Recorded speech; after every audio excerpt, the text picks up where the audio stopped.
What's up, everybody? It is bright and early over here in the United States, and I have a new recording for you guys. It's going to be a mage tutorial vid just to give you guys a brief lowdown on maybe some of the talents and tablets that you're looking for using mages. I had a fighter tutorial video that I came out with. I don't know why I didn't make a mage one right afterwards, but for some reason the fighter one got a lot of attention. Something like got like 10,000 views. I think it might even have like twice as much by now. But apparently people like to watch these tutorials. So I'm going to give you guys a brief rundown on how you want to build mages, is what they call it, building it. And so the very basics of the basics is that there's different mages with different skills that can scale off of different stats. So let me just talk about that real quick. Let's take two of what I consider like the most basic go-to mages. Alright, this is the Elemental Lord, or Mygrove. And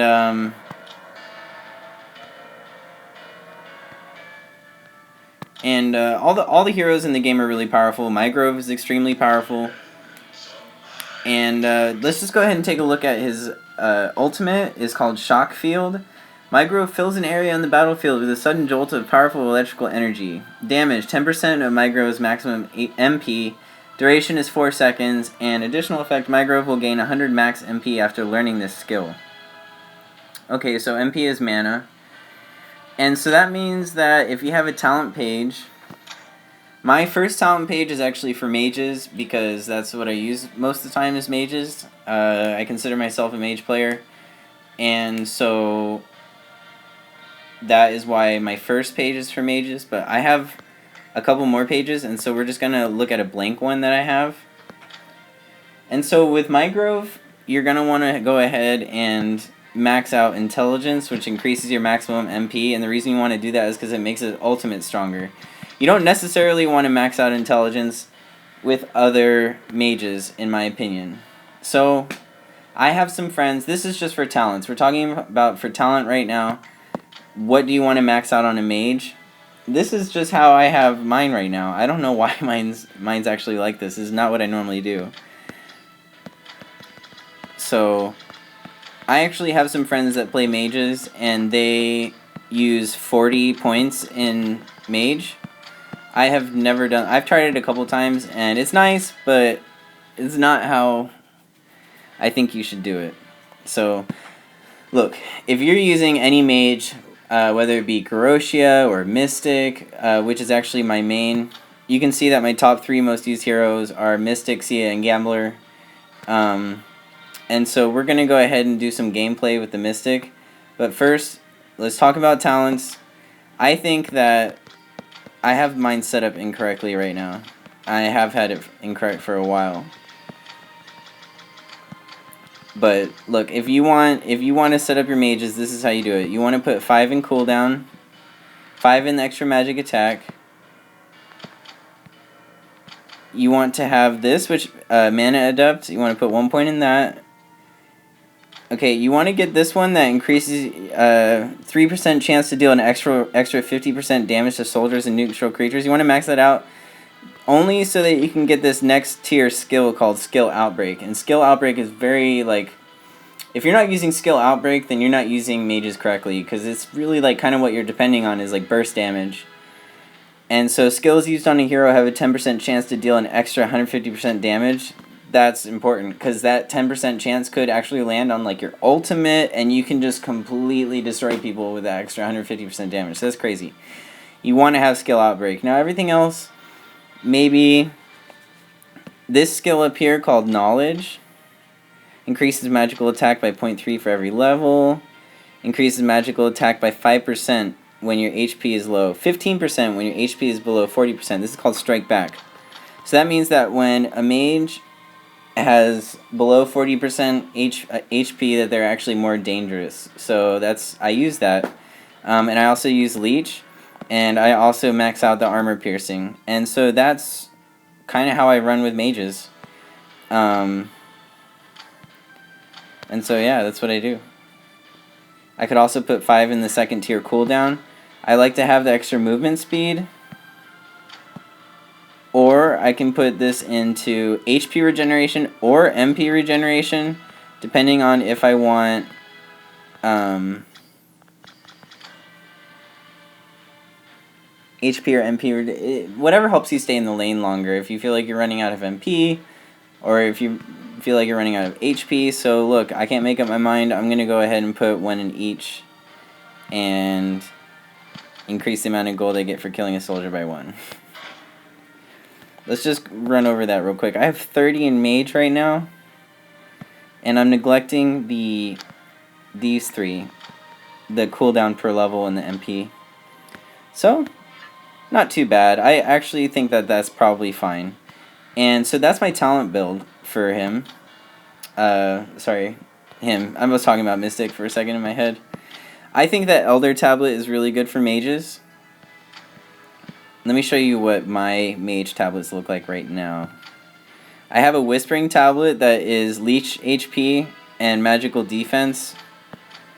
And I have a Tablet of Desire, which is Magical Attack, Physical Defense, and Magical Defense. And I have a... these were, I was just testing them out. They're actually not the way they're supposed to be. Those are the new tablets that just came out, and I don't use them on mages. So you can use Protective Tablet, which is really good.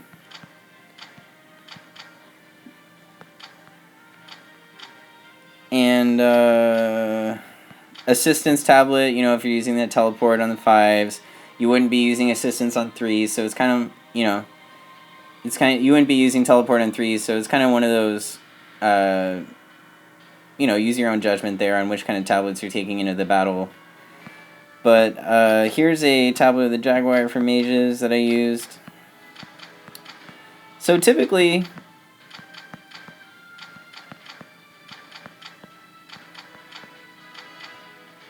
alright, this is sad, but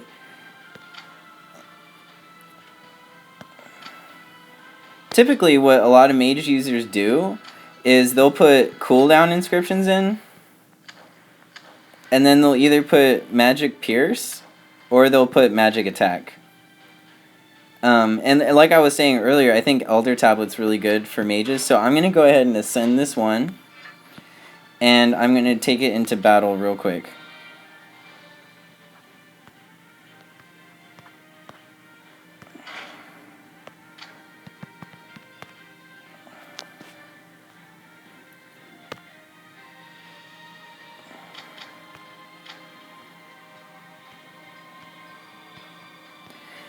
Everybody that has been sending me friend requests, I really wish that like GameLoft would make it so that you could have as many people as you want on your friends list, but for now, like, it's just really hard for me to like turn you guys down and like say or like delete these messages or whatever.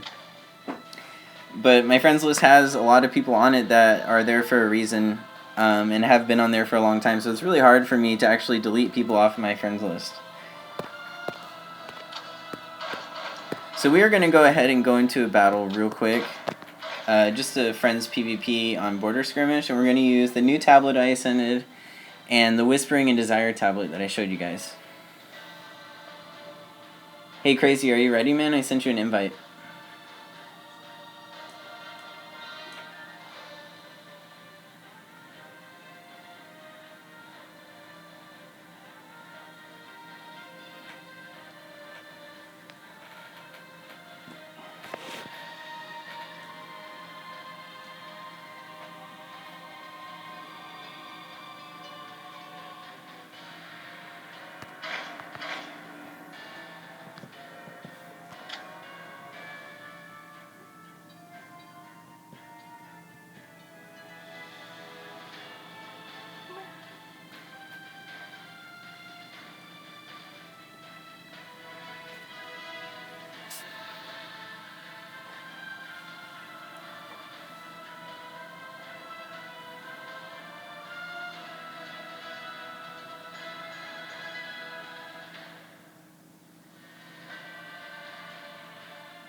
Alright, so it looks like we have a game.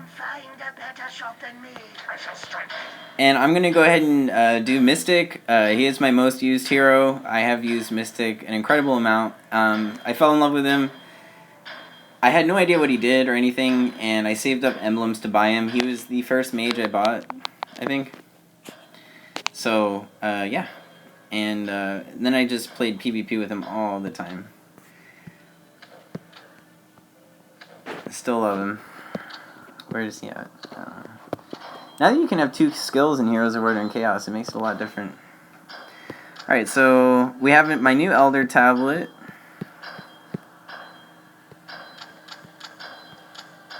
We have my Whispering Tablet.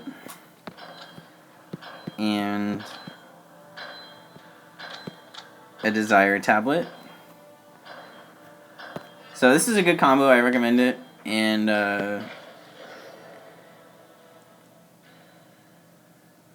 it's definitely a good combo. Some other good mage combinations for tablets might be something like Protective, Whispering, and Desire, or maybe Protective, Whispering, and Assistance. Maybe if you're on a 5v5 map. And then a couple other...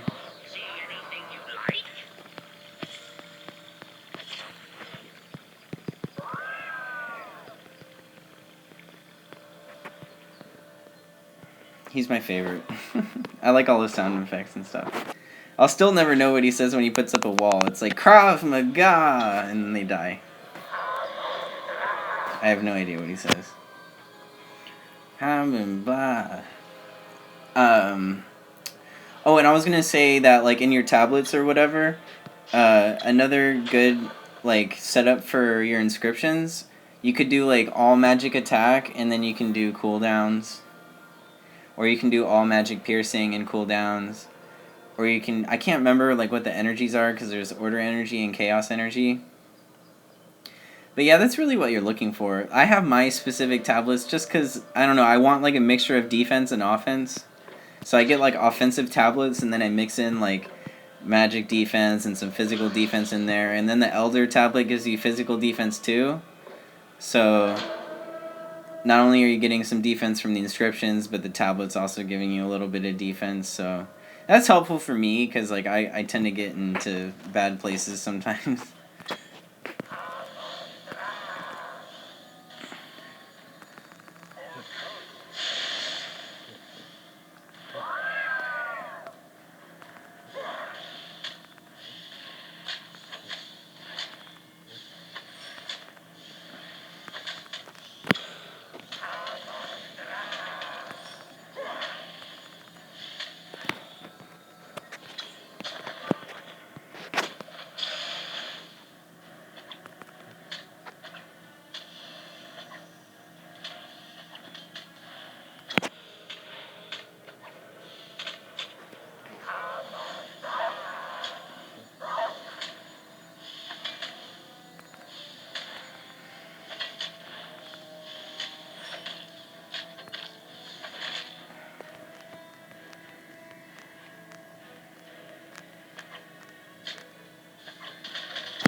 So yeah, we're just putting a lot of pressure on them right now, and I'm just kind of trying to farm some experience and gold.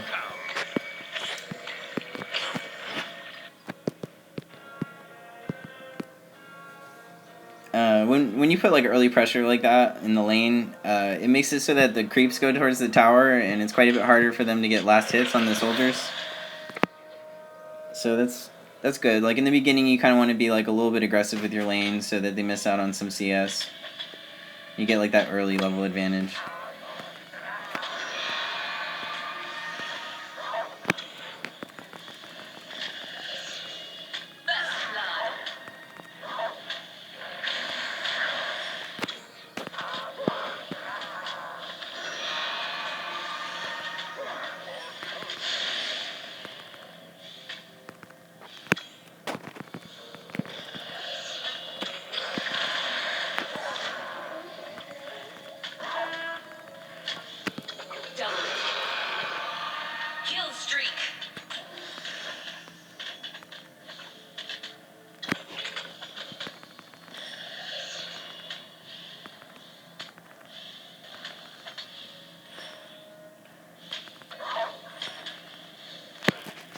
And to be honest, that skill order build or whatever that I did, normally, like when I get to level 3, I like to just have 1, 2, and 3. Like I like to have all the skills, so I'll just get 1 in each one.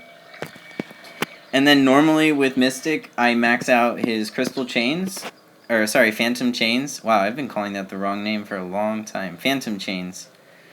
It's called phantom chains because it's a really cool skill. It's a delay, and it takes a second. It's like a crystal rises out of the ground and then it explodes.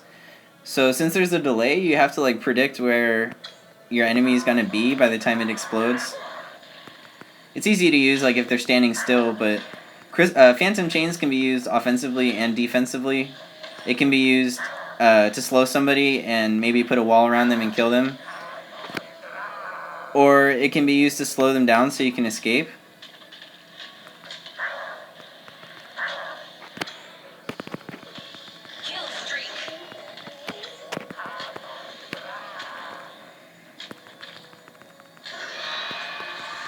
So now I have a level 3 phantom chains.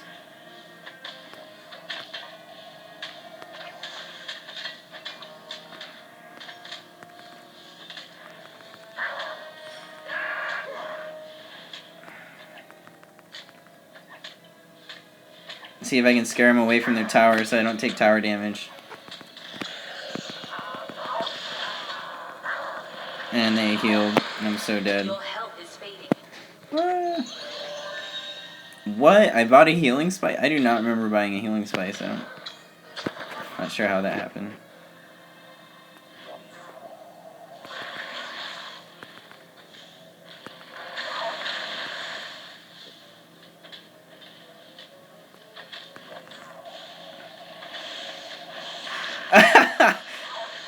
Alright, oh my gosh. My buddy is playing Jamba right now. And what the heck? Oh, I should have let him have the triple kill.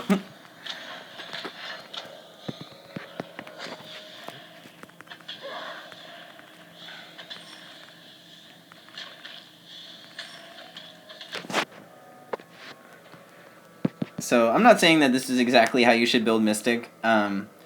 Like, for example, there was this one match, like, in the finals for the 3v3 tournament where we were playing against Nemesis, and I could have easily killed their Mystic, but I was out of mana, and, like, I just always think about that, like, one moment, like, man, if I just, had put my talent points in, a couple of them, like, in the extra mana thing, I would have killed him, and we might have been able to win. I'm not saying that we even would have won, but it would have changed the game, so, I can never, like, let that go. I made a couple other huge mistakes that game, too, but, obviously having a little bit of extra mana can totally come in handy sometimes, and so, that I didn't level up that talent point for the mages, so that's just, that's kind of the decision you're making. Like, are you going to be playing with less mana and more attack, or do you want to have that sustainability, like, for a lane, or for a team fight to be able to cast that skill? So that's the decision that you're making. It's not that one is better than the other. It just changes the, that's going to be your Mystic, that's the way that you build him, that's the way that you made him. I like to have damage because I like to be dangerous, you know what I mean? I like to be like, when I attack somebody or hit them, they're like, dude, he hurts, So, while I have some time, I'm going to go ahead and actually explain the Mystic skills real quick. I think it's worthwhile. The first one, Phantom Chains, Mystic calls forth the crystal which slowly rises from the ground. When it emerges completely, it explodes, dealing magical damage and slowing the enemy's movements. At level 1, Phantom Chains has a very small radius, meaning, like, that one's going to miss him. But what I'm trying to explain is, like, let me find something to... Here's my guild flag. Okay, at level 1, you literally have to have the Phantom Chains right on the target, otherwise it won't slow it. At level 4... Phantom Chains will actually be able to slow something when it's not right next to it. Like I just did with that. Mystic's ultimate is actually, it regenerates mana of your allies, and when you activate it again, Mystic blinks to it. So you can use his ultimate either offensively to go in and when you blink to your ultimate, it releases magical damage. So you can use your ultimate to either escape with the blink or to attack with it. So now my Phantom Chains is at level 4. It's doing maximum damage, and when it explodes, it has a maximum radius for the slow or the damage. Crystal Barrier is probably like Mystic's maybe trademark move. I don't know, but it's a wall. And man, I guess like Mystics can use any of his skills offensively or defensively, but you can use the wall to be offensive by blocking them off from you, or you can use the wall to actually trap them in. Mystic's third skill is a unique passive where as time goes by, if you don't use a skill, you get more magic attack, and it adds an extra attack on top of your normal attack. On like, you know, his auto attack. I don't know, this is kind of short. Again, maybe?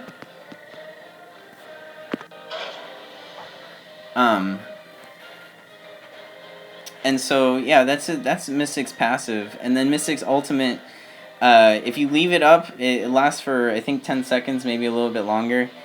But if you leave it up, it regenerates any ally's MP. When it explodes, it causes magical damage to your enemies. And when you reactivate it, you will blink to it and cause it to explode at that time.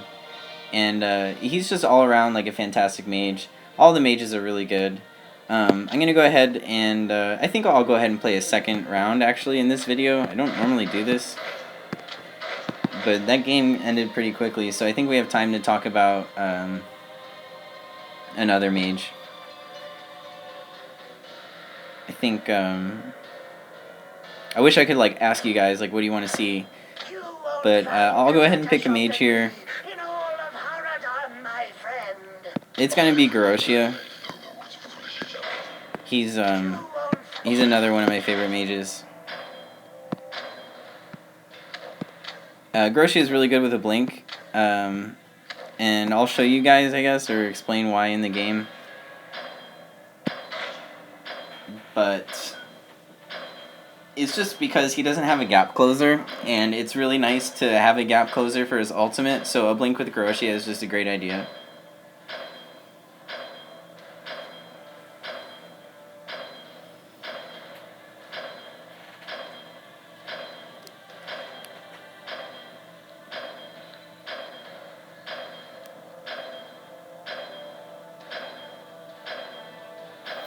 So you guys saw my my friend Crazy. He did pretty good, man. He plays a really good Jambra. And I know he was playing around with the Bloodletter earlier, a new hero that was just released. So I didn't even really get to play that game long enough to talk about like the items I would build. So I'm gonna actually take that opportunity because the game ended too quickly before to talk about the item builds that I go with. I like to start off with 2 Squire's Wisdoms. Sometimes I'll start off with 1 Squire's Wisdom and 1 Acolyte Staff. And with the Fox, I tend to start off with 1 Squire's Wisdom and 1 Squire's Energy. But that's like, you know, that just doesn't normally happen. Especially since I don't play Fox that much anymore. I stopped playing Fox like about 2 weeks after he came out.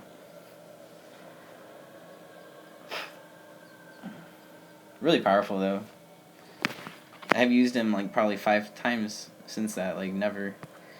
Alright, so Garoshia's first skill is called Hurricane, and he throws out a tornado that when it reaches its maximum distance, it explodes, or when it hits an enemy hero, it'll explode.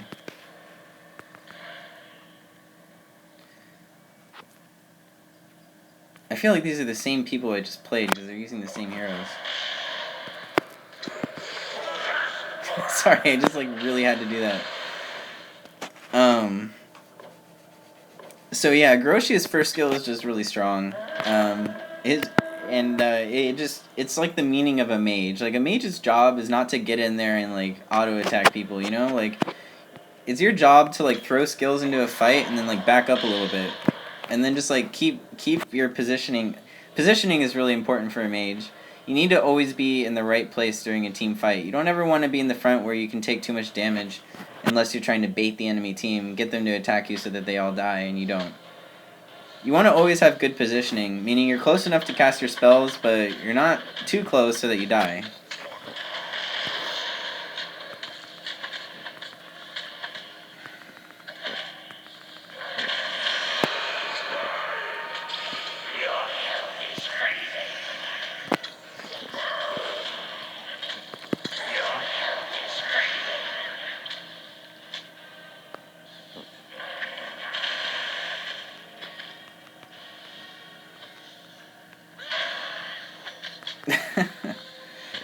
Alright, so this game is going to be a little bit of a struggle.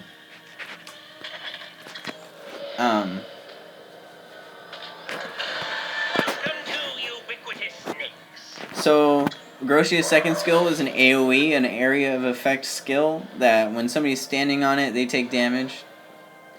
And Groshia's passive is really cool. It increases his magical attack by 20% at level 1. At level 4, his passive increases his magical attack by 50%. Groshia is one of those mages that I have played a lot, but I've never, ever gotten to the point where I've decided completely, like, what skills I want to level up in what order. Sometimes when I play Groshia, I level up his Tornado first and just, like, go around blasting people. Sometimes when I'm playing Groshia, I level up his passive first, because I'm like, I just want to max out the passive so I get the extra magic attack. For the record, Groshia's passive makes it so that he literally can have the highest magic attack in the game. A fully built Groshia can have over 1,000 magic attack without like arcane dominance potions in Underrealm. He can have like 1,000 magical attack, which is just absolutely ludicrous. I mean, it's really cool. Like they don't need to change it. It's not particularly overpowered. That's just how Groshia is. That's what makes him strong. Groshia is extremely strong late game, and he does pretty good burst damage early game. But they're skill shots, so you have to land them. It's called a skill shot because it's not single target. You know, you can't just like Demon Hunter's, you know, piercing shot, his second skill, like as long as he clicks it, like it will hit them. With Groshia's Tornado, like you actually have to like. It's like the Phantom Chains for the Mystic. Like you have to predict where they're gonna be when you use it.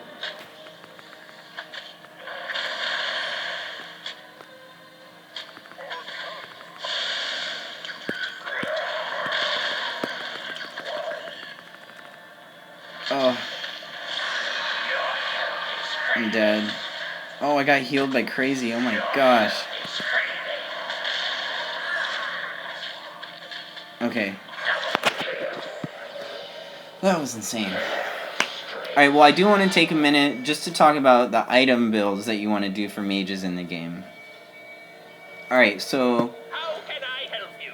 Look, I have 1,200 gold right now just because I've been hanging out in the lane and working and getting some kills or whatever. So normally I would just get a ruby ring, but normally you don't have that much gold. Like, unless you're kind of lucky in the beginning and you're getting some kills. It's only 4 minutes in and our team has 6 kills. And I think I've been part of all of them. I've been part of all of them but one. So I have quite a bit of gold for like how far into the game this is.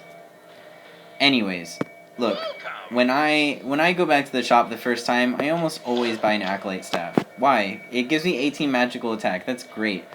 Ruby Ring gives you 40 magical attack. So think about it for a second. You have 40 magical attack for 1,100. Acolyte Staff gives you 18 for 500. That means that if you get 2 Acolyte Staffs, you have 36 magic damage. Yeah, I'm sure you do, Groshia. Hang on. 2 Acolyte Staffs is basically the same amount of magic attack as a Ruby Ring. It's only 4 less. Okay, 2 Acolyte Staffs is 36, a Ruby Ring is 40. And the reason I get Acolyte Staffs is because, like, you can upgrade them for 800 into either a Leviathan's Cloak or a Staff of Vigor. I never get the Necromancer's Pad. I don't even know. So a lot of times I'll end up just getting 2 Acolyte Staffs. And then I'll probably get, like, boots or something. And then maybe if I'm in the lane, I'll get, like, 2 healing spices. Okay, so that's my early game build. Like, I have 36 magical attacks. It's the same as a Ruby Ring. And then I'm looking to probably upgrade it to a Staff of Vigor. I really like getting the Staff of Vigor for mages because it gives you extra survivability. Because it gives you 250 HP. It also has a unique passive that makes you penetrate their magic defense. And it gives you HP regeneration.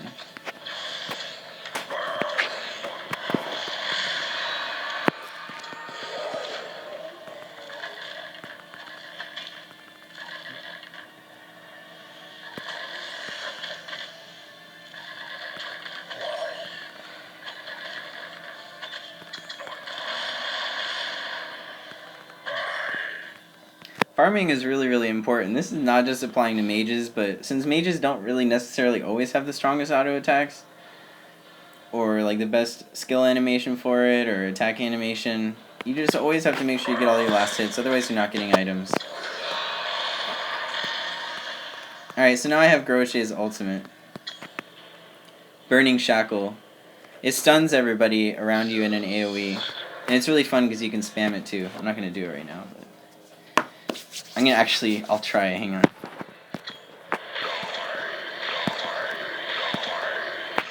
Okay, basically I'm like casting it without actually casting it, but yeah. Burning Shackle is really good.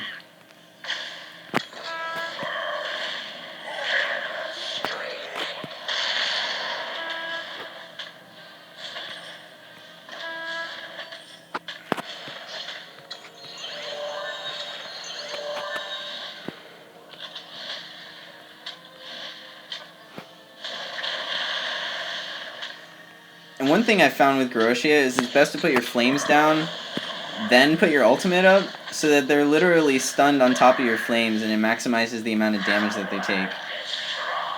If you can ever actually do that, get in the situation where you can put your flames down and then ult them, that's the best way to do it. Alright, so I have quite a bit of gold, and the recommended items for Groshia are actually really good recommended items. I wouldn't get for Namesblade though. I would get something else. But go ahead and get the recommended items. I'm a firm believer that the recommended items are pretty much a good suggestion for every hero. I know a lot of people would just be like, you're stupid and whatever. But look, if you don't know what to build, get the recommended items. Learn how to play the hero. Staff of Vigor, like I said, is pretty much my go-to for mages. And it goes into the Scython Lollipop, and it goes into the Searing Orb, which is a necessary thing for any high damage dealing mage, is the Searing Orb. It gives you like 100 magical attack and HP and MP, and you burn through 30% of enemies' magical defense. I mean, it's like every stat you could ever want for a mage is the Searing Orb. And Bone Flame Wand got nerfed, but it's also cheaper. So I actually will take that Acolyte Staff that I still have left over, and I'll turn that into a Leviathan's Cloak. And so I have another... I pierce 15% of their magical defense, and I pierce through enemies' magical defense by 20, by like a unit amount, not a percentage. Like I go through 20 of their magical defense. So basically, anybody I fight right now, I will pretty much be doing true damage to them. Like, they will have no defense against my skills. And I have 117 magical attack. So my tornado right now does like 300 damage. I mean, it's just, I don't even know. It's just a lot of damage. It's a good build.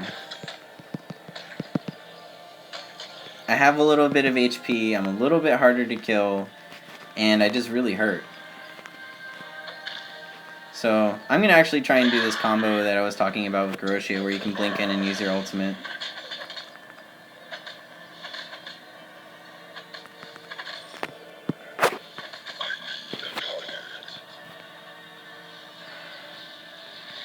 That was crazy. Like, when my friend Crazy was there all of a sudden when I was gonna die over here, and he, like, went in and healed me. I was like, oh my gosh, he was like an angel.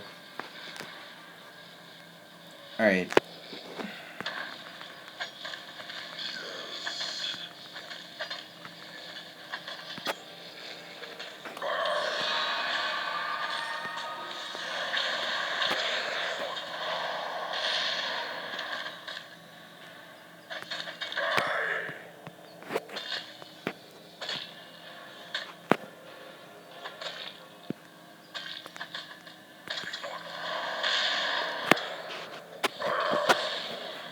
See, Fish's passive actually gives him magical defense, and with my items, I'm really ignoring quite a bit of that.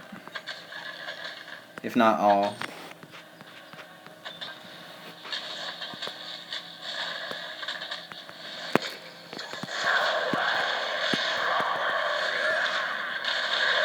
That was the combo I was talking about, where you can blink in and use his ultimate.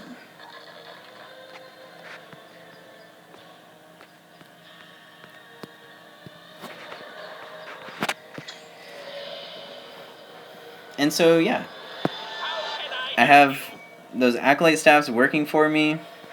If I was going to get a Searing Orb and a Scython Lollipop, I might even get another Staff of Vigor, just to have 500 HP, and knowing that I'm going into those end items. I'm going to go ahead and bring this video to a close, but I just want to give you guys like a quick summary of the things that I think are important to go into a mage.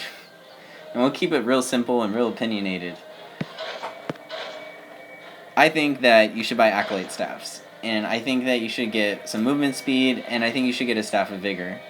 I also think that you should use a Whispering Tablet, a Desire Tablet, a Protective Tablet, maybe an Assistance Tablet, and I think that you should also use cooldown inscriptions, magic attack inscriptions, maybe physical defense or magical defense inscriptions, but mostly magical attack, cooldown, and maybe magic pierce.